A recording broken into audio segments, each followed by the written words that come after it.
Sallallahu Rabbuna ala Nuh. Sampai saking agungnya Fatihah niku mayoritas ulama mengatakan meyakini bahwa la sholata liman lam yaqra bi Fatihatil kitab.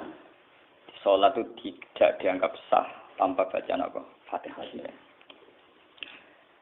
Dan kata hadis sing nerangaken Kanjeng Nabi dawuh sahabat ala aduluka bikan sil Quran atau bikumbil Quran. Dan itu kalian Nabi dijawab napa Al-Fatihah. Nah, sing kula niat kula sampeyan teng mriki bahwa kemudian niki eling-eling tenan nggih. Gairah baca Fatihah atau semangat baca Fatihah itu hilang saat lafaz-lafaz sing menjadi pakem niki rungono nggih. Lafaz-lafaz sing menjadi pakem niku mun menjadi rutinitas. Nggih, lafaz-lafaz sing dadi pakem mun dadi napa? Rutinitas. Agama atau apa saja itu kehilangan roh ketika hanya menjadi rutinitas. Makanya itu tanggung jawab seorang ulama atau wali atau siapa saja untuk menghidupkan agama lagi. Lewat bahwa itu menjadi mental, harus menjadi karakter, ya, menjadi apa? Mukhul jasad, ya, menjadi insijam bil qalbi, menyatu dengan hati.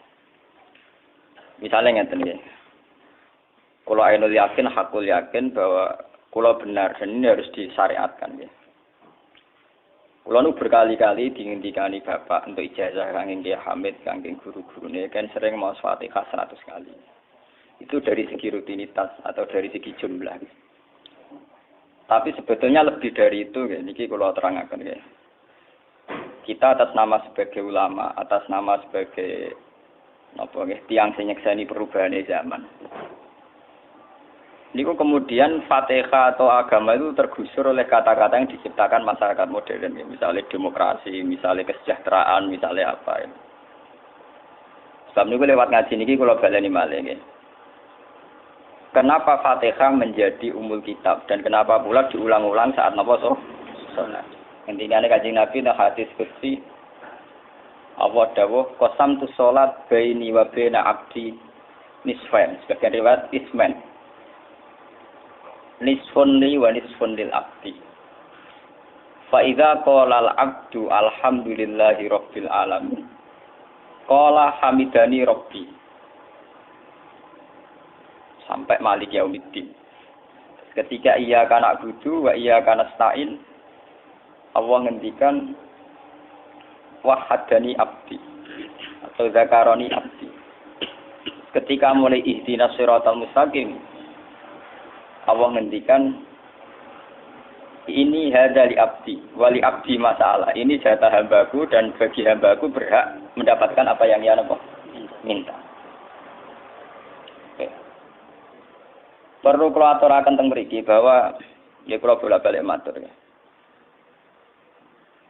Ketika kita maca misalnya alhamdulillahi rabbil alamin, bahwa segala puji, segala nikmat, segala keagungan, segala yang ada di bumi ini hanya milik Allah Rabbil Alamin. Itu satu kata pakem dalam Islam ini. Satu kata pakem dalam Islam. Bahwa segala puji, segala kebaikan, segala yang baik itu milik Allah. Kenapa ini dikatakan pakem? Di era jahiliyah tentu orang mengkaitkan nikmat itu karena berhala, karena lata usia. Di era modern orang mengaitkan nikmat karena uang, karena fasilitas. Di era yang semu kayak ini orang nikmat nunggu kalau jabat, kalau punya uang, kalau punya pengaruh. Sehingga saat orang bisa memusnahkan itu semua, menghilangkan itu semua, dan meyakini bahwa semua nikmat itu karena Allah. Semua kebaikan juga karena Allah. Maka ini menjadi pakem dalam Islam. Alhamdulillah, bahwa yang berhak dapat puji hanya Allah, yang dapat pujian hanya Allah. Sebab itu Allah benar-benar tersanjung. Sampai ketika fa'idha qala al-abdu alhamdulillahirabbil alamin, qala hamidani abdi, hamidah muji ini sapa napa? Abdi. Nah, kata pakem dalam alhamdulillah ini benar-benar pakem. Satu kata yang luar biasa, satu pakem. Karena alhamdulillah ini harusnya bisa menghilangkan kesyirikan, kegembiraan di luar karena Allah. Dia memantapkan tauhid, memantapkan segala yang menuju tauhid dan menghilangkan yang berbau napa? Syirik. Ini penting kalau aturakan, sehingga roh roh bahwa alhamdulillah sebagai ruhul Islam. Itu kelihatan sekali. Alhamdulillahirabbil alamin. Qala hamidani abdi. Hambaku benar-benar muji saya. Nah, kenapa muji dimulai dengan alhamdulillah? Kalau bolak-balik matur bahwa segala perilaku hamba atau mental seorang hamba niku harusnya menuju Allah itu arahnya menyanjung. Ya mulane alhamdulillah mboten enten istighfar. Kalau nu termasuk ulama sing nak istighfar rada pelo. Nggih tahu nggih sering tapi tidak sesering membaca alhamdulillah. Karena alhamdulillah itu paling sering diulang-ulang di Quran dan itu harus menjadi pakem. Ya menjadi apa? Pakem. Mboten hamidullah, tapi alhamdulillah amun salah paham nggih. Kula bolak-balik matur. Dalam ilmu tasawuf maupun ilmu balaghah. Cara ilmu balaghah niku nak muni hamidullah niku bahasane insa. Nggih. Bahasane napa? Insa. Hamid tu muji ingsun Allah ing Allah. Niku cara balaghah, cara tasawuf. Kowe iku sapa kok nganti muji Allah? Umpama muji tenan muji nganti sepi kok. Tinggal Mustafa menunggu. Aku hormat Mbak Gus Pak. Hormati Mustafa paling sepira, paling nyucup. Aduh raja dikekno. Nah, umpama hormat nganti napa? Sepira. Sebab itu di Quran itu tidak ada kata alhamdulillah yang diisnadkan lil mutakallim. Semua Quran, semua hadis itu Nabi tidak pernah mentradisikan misalnya orang sabbahtu wa atau hamidu wa. Tapi semuanya dengan bentuk pakem, itu kalam khobar. Kalam sudah menjadi kalam khobariyah. Alhamdulillah, subhanallah, walhamdulillah. Kenapa demikian? Karena kalau hamid tuwoha, saya muji Allah. Lumpah mau muji tenan, muji nganti. Jadi kalau dalam rasa balaghah itu misalnya sampean muni, Sultan adalah orang agung. Dengan mengatakan saya menghormati Sultan. Itu beda sekali. Kalau saya menghormati Sultan, artinya saya pribadi menghormati Sultan, mbah wong liya. Atau kowe menghormati Sultan, oleh menghormati nganti sepi. Beda kalau dipakemkan. Dipakemkan gini, Sultan adalah manusia agung. Gitu. Itu semua orang yang menyalahkan Sultan itu salah. Kula boten republikan, boten Sultan niki maksud kula niki bahasa. Apa contohnya diganti SBY itu kalah Prabowo. Kalau baleni. Ini ben sampean ngerti. Saya di sini dalam promosi. Kenapa Fatihah benar-benar begitu terhormat, begitu hebat di mata Allah. Ben sampean ngerti asal usulnya. Kalau jadi rutinitas itu kita akan kehilangan apa? Gairah, kehilangan apa? Roh. Kalau baleni. Kalau mau kan menwatur, Fatihah itu semuanya pakai kata pakem, kata dasar. Secara konstitusi ini kaitannya undang-undang apa? Dasar. Faiza qala al-abdu ini hadis qudsi. Alhamdulillah qala hamidani abdi. Hambaku muji aku. Pengiran tersanjung sekali.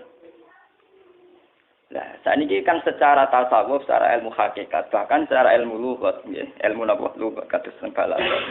Itu kenapa tidak hamid tuwa? Saya muji Allah. Karena umpama kowe muji nganti sepi. Nah, misalnya aku di duit 1 juta. Terus aku muji pangeran. Berarti pangeran tarifnya mau apa? 1 juta. Nah, jadi caleg DPR Bantul berarti pangeran tarifnya mau terima apa? DPR. Iku mau muji.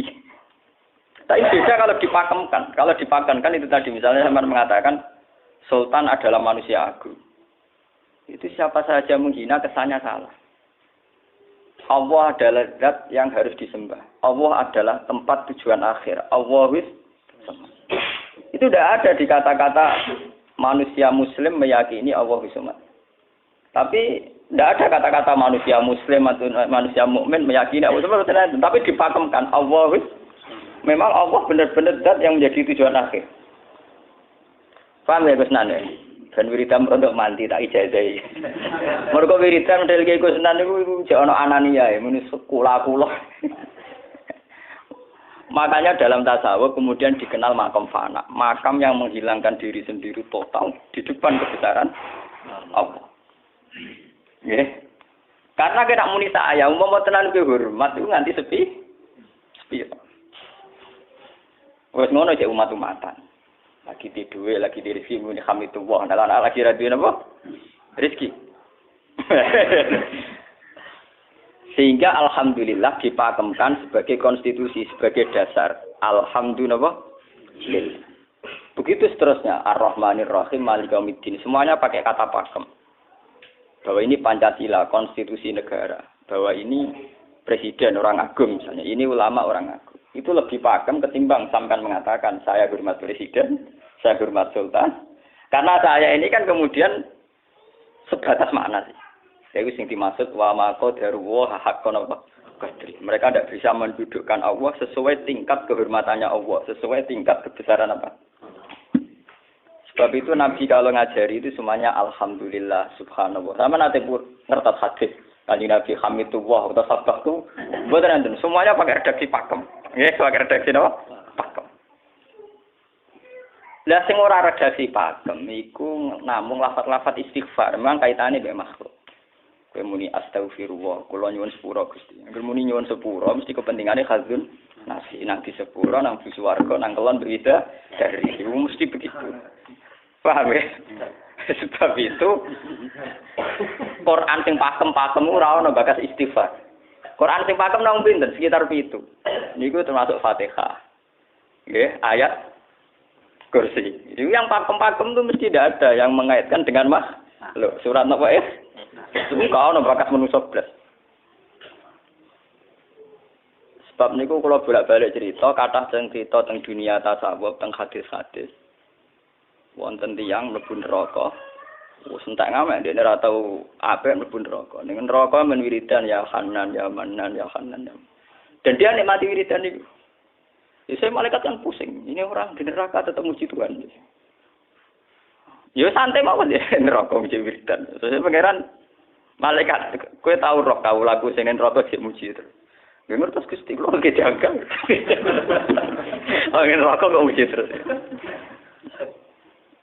Terus akhirnya tak kok iwak pangeran. Lha kuwi sak lebokno neraka cek muji aku. Lha napa hubungane neraka mbek kula? Hubungane kula mbek jenengan nggih muji cek kula neraka cek mboten enten apa? Kula lah perasaan ngoten. Saya sebagai orang alim perasaan kula. Umpama malaikat Jibril ngandani aku, hak kowe min ahli nar, mboten enten pengaruh. Apa kalau misalnya sudah begitu saya tidak boleh muji Tuhan, saya tidak boleh nyembah Tuhan? Nyembah Tuhan itu hukum pakem. Hukum apa? Pakem. Tidak ada kaitannya dengan neraka atau apa? Seperti saya harus mengatakan 2 tambah 2 itu 4. Saya dapat hadiah apa enggak? Saya kalau waras mengatakan 2 tambah 2 apa? 4. Paham ya? Sama seperti saya harus mengatakan Allah itu satu. Allah as-somad, Allah al-haq. Saya dapat surga apa enggak? Ya harus tetap begitu. Akhirnya pangeran takok, lha kowe amen nyembah aku, amen muji aku piye? Wong kowe nang neraka. Oh, jadi malah diterangno pangeran. Lha apa hubungannya Gusti kula nang neraka mek muji? Ada hubungan. Lah jenenge kawula ya tetep muji napa? Gusti Allah. Nah ini pentingnya alhamdulillah. Dengan kata pakem, yaitu bahwa cara bahasa balaghah jenenge kalam khobar, kalam sudah dipakemkan. Enggak bisa rubah, harus alhamdulillah. Itu hamidani abdi. Terus sampai dengan segala keputusan kepakeman alhamdulillah akhirnya orang ada isek. Nah ketika isek ini rindu ini ke makam hudur. Ke makam apa? Hudur. Nah makam hudur ini kemudian diekspresikan lewat redaksi iya kana budu wa iya. Kula namung nyembah jenengan namung tulung teng jenengan. Mari perkara, wis bakat kawula mari perkara nyuwun tulung. Wong terus nafsiri dhewe-dhewe. Nyuwun tulung ngadepi mertua, ngadepi ibu. Nyuwun tulung iku. Nyuwun tulung dadi caleg, dadi DPR, nyuwun tulung duwe pengaruh. Agar nyuwun tulung bakat manusa mesti bulat. Ora ada ajane Fatihah dibari Maliki Yaumiddin. Orga guys nyuwun tulung iku mesti napa? Bulat. Oleh nafsiri wong sepi. Sebab itu diterangno ihdinas shiratal mustaqim. Bahwa nyuwun tulung itu sangat erat kaitannya dengan hidayat. Itu shiratal mustaqim itu apa? Quran narifi namung alladzina an'amta alaihim. Oke, pokoknya dalane tiyang sing jenengan paringi nikmat. Itu kan gak jelas kriteriane. Dalane tiyang sing jenengan paringi apa? Nikmatnya Allah itu nomor 1 yang jelas itu iman sama ridho sama qada qadar. Niku eling-eling. Lan kula nu bolak-balik matur, kula sederenge mriki Ahad, Senin, Jumat. Jumat itu kalau mulang teng sarang jam 8 ngantos jam 11 karena gantikan 2 minggu ke depan kalau mboten mulang. Kalau kok bolak-balik matur, kalau berkali-kali ngelepas tonggo-tonggo haji, kalau nggih ngomong. Haji itu hebat karena ibadah. Sehingga ibadah yang lain juga hebat. Misalnya kita fakir, ibadahnya sabar. Kita kaya, ibadahnya zakat. Kita alim, ibadahnya mulang. Nah, kados kula niku misale ditakdir sing ben kuat haji nggih biasa mawon. Saya lebih bangga saat ngajar karena saya ulama. Saya akan lebih merasa nyaman ibadah kalau napa? Mulang. Soal saya secara materi mungkin ditakdir mampu haji ya saya wajib haji karena saya secara materi ditakdir mampu haji.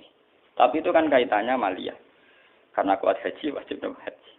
Tapi kebanggaan kita sebagai ulama, sebagai orang, kebanggaan kita karena ngajar. Perasaan kula niku umpama kula ra kaji, ambek kaji mulya kula. Karena apa? Kita harus yakin bahwa Nabi hanya dawuh khairukum man ta'allamal Qur'an wa 'allama. Selagi kita masih ta'allamal Qur'an wa 'allama ya kita menjadi khairukum. Ya sudah gitu. Dan kita harus yakin, saya sangat yakin. Paham ya? Jadi kita harus yakin. Sebab itu anam ta'alihim bentuknya kayak apa ya? Bentuk yang digedaki Allah. Dalane tiyang sing jenengan paringi. Jangan tafsirkan. Ya, tapi kemudian itu tadi orang selalu banyak kepentingan.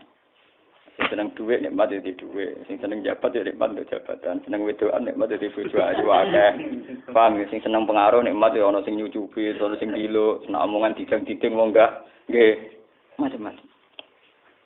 Terus diterusaken siratal ladzina an'amta 'alaihim ghairil maghdubi 'alaihim. Wae pantangane wong takwa mesti paling ditakuti itu kalau Allah tidak berkenan. Pantangane wong takwa mesti tok, jangan sampai punya sikap sing Allah tidak berkenan. Lah yang paling dekat dengan sifat Allah tidak berkenan yaitu tidak bisa syukur. Iki rungokno tenan.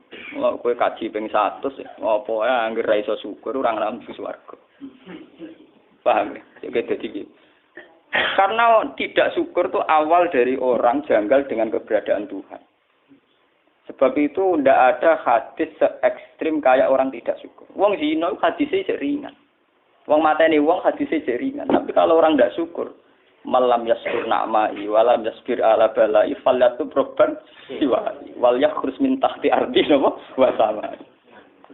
Sing ra syukur mek nikmatku, ora usah anggap aku pangeran. Ora golek pangeran liya, ku entek-entekan. Kon golek pangeran. Kok sama ben bumiku. Terus kok tiga rugen barang ditampung ini ora oleh nek bumi. Ancaman pada zina ndak se-ekstrem itu. Paling banter ancamane wong zina mlebu neraka. Iku ning Quran jana istisna ilaman tabah. Walladzina latuna ma'awa ilahan akhar wala yatununa nafsal lati harramallahu illa bil haqqi wala yasni. Sampai wa ma'al dalika yal kok asaman terus yudo aya kudimanan terus sampai ijek ana ilaman.